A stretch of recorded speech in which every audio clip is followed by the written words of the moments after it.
Hello mga boss, magandang araw. So may sasagutin naman tayo dito sa nag-comment nitong si Sir Su Hayin Do. Yan, so nagtatanong dito sa pang-Korean yung yung name niya.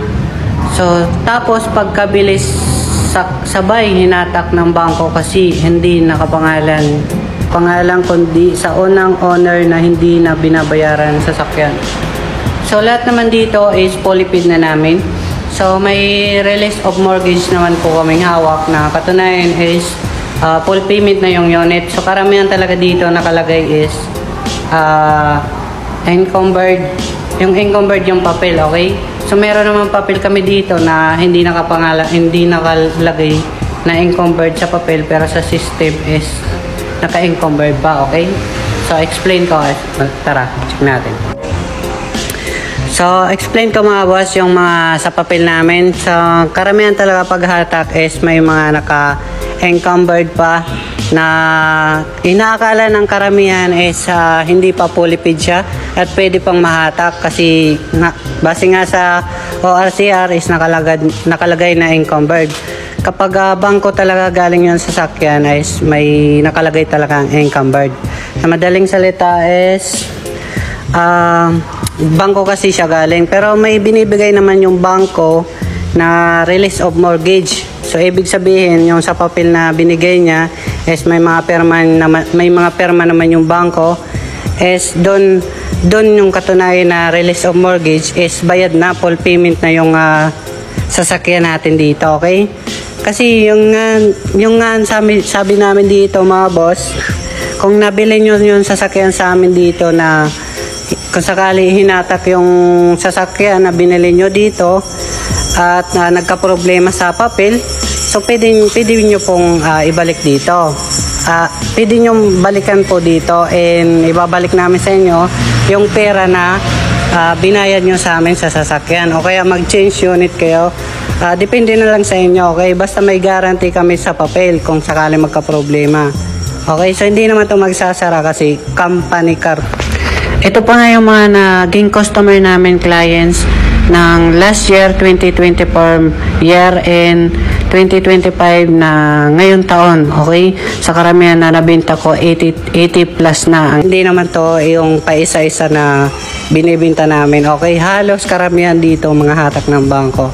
So ayan guys, para sa mga naghanap ng sasakyan dyan na halos bago pa, mga hatak ng bangko lang. So, lahat naman to good condition. So, wag nyo naman isipin na kahit second hand car is may sakit na sa ulo. So, syempre, yung iba hindi na nakahulog kasi sa bangko na nagpapalon is yung iba hindi kayang bayaran, hindi kayang mahulugan kaya hinahatak. Syempre, ang mga bangko is mga napaka-stricto. Walang awa na hinahatak yung sasakyan kapag hindi ka nakahulog, okay? Para sa mga naghahanap din ng sasakyan, meron tayong GEC, Mercedes-Benz, Toyota Fortuner, Ford Everest sa mga mahilig dyan, at marami pang iba. Okay, meron tayong van, pick-up, Toyota Vios XLE 2025 model, naka-mags na rin siya, and napaka-fresh na ito mga bossing. Ayan, so meron tayong 2023 model ditong Nissan Navara, pick-up. So, mas makakatipid kayo dito mga boss. Explain ko rin sa inyo yung presyo nito sa brand nyo. Ito mga boss, ang presyo ng brand nyo nito, 2025 model na XLA variant. Bali, naka-mags na rin siya. Ang brand nyo nito is mga 900,000 plus. Okay, so ang presyo lang namin nito is mga nasa 620,000. Ayan, napakamura na yan guys. 2025 model yan na nasa 8,000 pa lang yung tinakbo. So matitipid nyo mga boss is mga nasa sabihin na sa 300,000 plus ang matitipid nyo. Mga matitipid nyong pera, so pwede nyo pang magamit sa pang business nyo.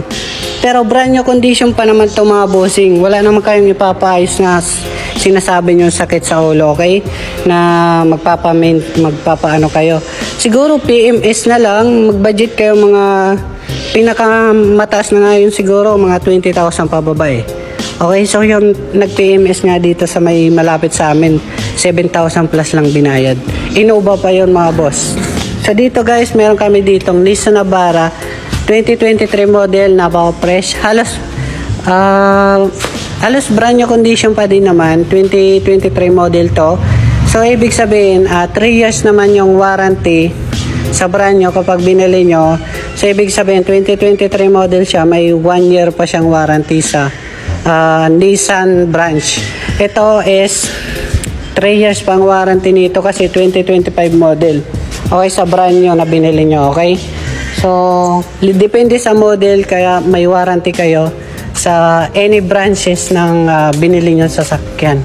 Okay, so meron tayo ditong 2023 model na Montero kung gusto nyo.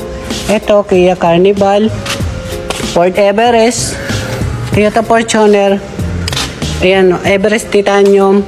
Kung gusto nyo Toyota Vios top of the line, meron tayo. And meron tayo ditong Stargazer 2023 model. 2023 model na Toyota Vios B-variant top of the line. And push start, Honda BRV sa naghahanap. Honda Mobilio 2019 model, napaka-rush namin dito. Dati is 560,000, binibigay na namin ng 500,000 only. Ayan, napaka-mora na yan mga boss. And meron tayong mora dito van. 2017 model, naka 18 seaters na kayo mga bossing. Nasa 670,000. Meron tayo ditong Toyota Elite na 2020 model, yung Artista van. Para lang naman to sa mga nagtitipid mga boss. Ang brand new pang nga nito is mga 3.3 yon. Ito mga boss is 2,550,000 lang mga boss. May 2020 model na kayong Toyota Elite. Okay, so mga Artista van. Para lang naman yun sa mga gustong tumipid. Pero wala naman tong issue mga boss. Halos bumili rin naman kayo ng bago kasi as new condition pa naman siya mga boss. Normally na lang yung PMS, ipapacheck nyo yon. PMS, halos lahat yun chine-check, okay? Kung kulang yung langis or ano, whatever, okay? So, pinakamataas na doon, 20,000. Ito mga boss, meron tayong Hilux, kung gusto nyo. 2023 model, D-Max na mura. Fortuner, meron tayong 4x4. Mura rin to mga boss. Ayan, mga 790,000. Naka 4x4 na kayo, B-bar yan. Okay? Yan, para sa may mga katanungan, comment na lang po kayo para masagot natin ang mga hinahanap nyo sa sasakyan, okay? So, don't forget to follow and subscribe para palagi kayong updated sa mga bagsak presyo natin. Nagra-rush sale po kami dito basta mga cash buyer kayo. Kung financing, pwede naman if ever gusto nyo. Okay, so lahat naman kayo lahat naman to negotiable. Basta pasyal lang po kayo dito sa ating ang location po pala namin sa karamihan kasi nagtatanong. Dito kami sa Cubao, Quezon City and Antipolo warehouse. Dalawa kasi yung warehouse namin, okay? So, kontakin nyo dyan sa description natin yung cellphone number natin. Thank you po.